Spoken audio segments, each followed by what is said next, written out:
Prologue. Annabelle was finishing getting ready to accompany her best friend Clara on a ridiculous double date. Clara had insisted so much that Annabelle couldn't bring herself to say no.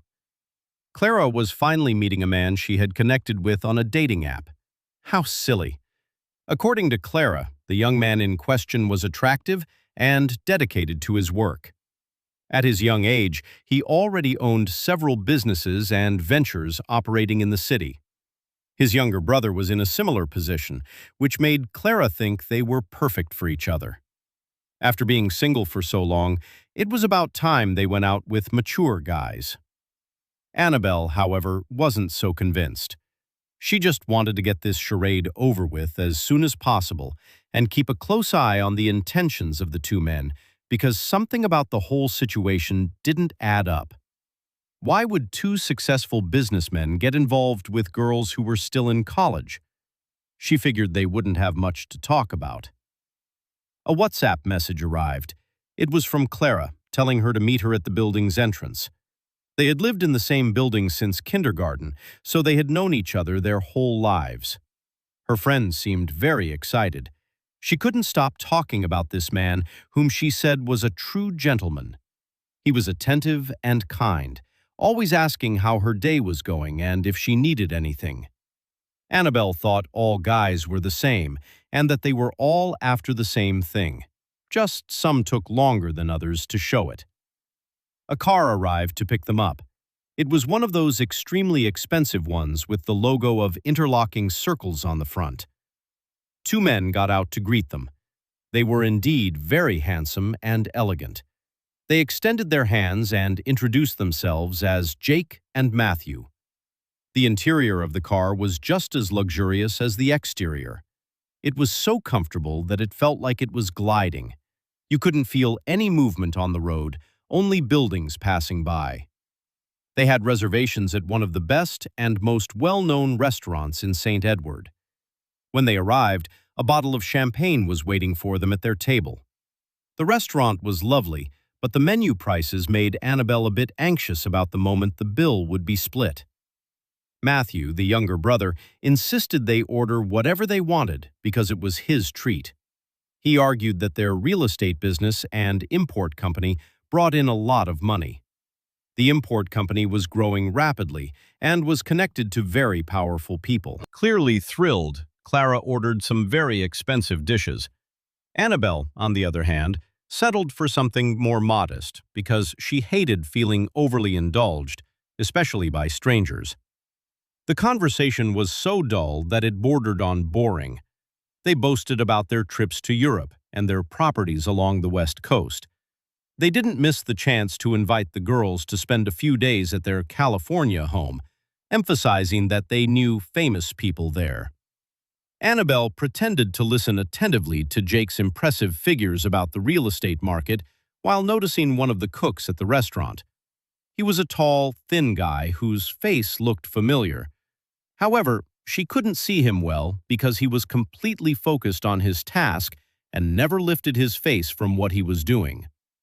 Thankfully, one of his bosses approached him, giving her a better look. He was someone who had studied in her faculty, but he had graduated a few months earlier. She got the impression that he wasn't happy in his job, which made her think about her future career. She realized that she would soon have to start looking for a job related to her studies. Clara, a bit annoyed, discreetly kicked her calf to remind her to pay attention to the conversation and not be rude to their new friends. When Annabelle looked back at her, Clara suggested they go to the bathroom together. Immediately, the guys stood up politely to let them pass. "What are you doing?" Clara asked reproachfully. "Sorry, I recognized someone from university," Annabelle replied. "Besides that," her annoyed friend continued, "I don't understand your attitude. They've been nothing but kind tonight, and you barely respond or participate. Ordering something so simple, ugh, you need to take advantage of opportunities to try new things." "You know I don't like people paying for me," Annabelle replied irritably. "Their lives may seem extraordinary, but they only talk about trips and people I don't know. I find that boring. I'm here for you, not them. After tonight, I don't want to go out with someone who only thinks about money or exotic, luxurious destinations." "It's true," Clara said, calmer now. "You're such a romantic hippie," she teased. "Shut up," Annabelle laughed back. "You're the one who believes in fairy tales." Back at the table, the drinks had been served, which put Annabelle on alert. What if they had slipped something into their drinks? She didn't want tonight to be her last night. She refused the drinks and was very direct about the potential danger. Jake immediately apologized and handed them the bar menu. He wanted them to see that they had no intention of harming them. On the contrary, they wanted them to have the time of their lives. To make up for their mistake, they invited the girls to one of the most exclusive clubs in the city. They could enter the VIP area, a privilege that very few people had. Clara immediately accepted the invitation and signaled her friend to go experience something that was, for now, out of their reach. Annabelle reluctantly agreed. As they left the restaurant, Annabelle glanced back at her former classmate from university, who was still completely absorbed in his work. She thought the drink would probably suit him better than her. In the car, they listened to a concert by a well-known electronic music band that had recently performed at a private show they had attended. Clara knew the band members, so they spent the rest of the ride to the club talking about them. Once they arrived, Matthew pulled out a curious metallic card with strange symbols on it from his jacket. They were let in through a black door, which was very different from the normal entrance. They found themselves in a dazzling place. Crystal chandeliers hung from the ceiling, fine porcelain statues were scattered about, and a huge white marble bar took up half the room. Imported, expensive liquors decorated the walls. Annabelle once again felt uncomfortable being there at their expense. After having several cocktails, Clara was already a bit drunk and started dancing all over the place, nearly breaking one of the decorations on the dance floor. Still, they were both happy. However, Annabelle knew it was time to leave before they exceeded their limits and got into trouble with their parents. She thanked the hosts for the invitation and said they would take a taxi home so the others could continue enjoying the party. Jake refused and insisted on driving them home safely. This took her by surprise. She thought they would try to convince them to stay longer. Well, maybe they weren't as bad as she had initially thought. Annabelle noticed a beautiful girl with black braided hair standing alone behind a car in the club's parking lot. She seemed to be watching them. She had an imposing presence, and just looking at her made Annabelle feel afraid. Inside the car, the girl tilted her head slightly to look at the sky, and Annabelle could have sworn she saw a wine-colored shadow cross it. Fatigue and alcohol were undoubtedly a bad combination. The ride was silent as Clara dozed off, and the brothers glanced back occasionally. Something wasn't right. Annabelle had a bad feeling, even though they were heading in the right direction toward her house. Suddenly, she felt so cold that she started shivering. She moved closer to her friend to warm up, but Clara was even colder, and her lips were turning purple. She tried to scream or say something, but she couldn't. The icy air wouldn't let her utter a word. She could see Matthew had something glowing on his fingers. A light emanated from it, causing the cold. Jake stopped the car in a parking lot a block from her house.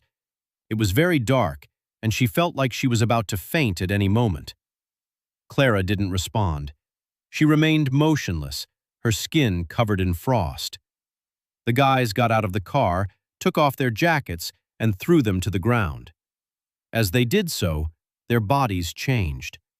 They grew larger, and blue scales covered their bodies. Their faces resembled lizards. The older one had powerful horns around his head, like a crown. Annabelle couldn't move due to the intense cold. Her fingers were numb and wouldn't cooperate when she tried to grab her phone. Jake quickly pulled Clara out of the car. She was terrified. Seconds later, Matthew, who had become a monster, did the same to her, grabbing her by the neck. His jaws were terrifying. No! She didn't want to die like this without saying goodbye to her family or leaving a trace. Suddenly, a small fireball landed right next to the creature. When it exploded, it forced them apart. A young man dressed in black caught her in midair. She was saved by a hair's breadth. He gently placed her on the ground and drew strange symbols in the air. A warm light emanated from his fingers, warming her up. The girl she had noticed earlier approached with her friend in her arms, placing her beside Annabelle so she could warm up and recover too. The two monsters attacked in a furious rage, but the girl with the black braided hair wielded a sword. With quick movements, she wounded the larger monster who tried to flee. With fire at her feet, she leaped swiftly to catch up and promptly cut off his head. Meanwhile, the young man wearing a black bandana dodged Matthew's claw attacks. From the shadows emerged a strange man dressed in a burgundy trench coat. He ordered the young man to stop playing around and eliminate the possessed creature immediately. The young man obeyed, crouched down, and decapitated his enemy with two curved swords. Clara began to regain consciousness, which made Annabelle happy. She hugged Clara, saying that this would be the last time they did something as stupid as going out with strangers. Frightened by where they were, her friend screamed when she noticed the three strangers. The girl with braided hair was very annoyed. She made a gesture with her fingers that produced a glowing symbol floating in the air. As she brought the symbol closer to their faces, they couldn't move because they were afraid. The light grew brighter, and they heard whispering that made them feel sleepy. They couldn't take it anymore and fell asleep. The next morning, Annabelle woke up with a slight headache. She tried to remember the double date and immediately became irritated when she recalled how rude the guys were. Not to mention, they ended up paying for everything, including the gas for the rented car. They were just people pretending to have money. Clara's message came soon after.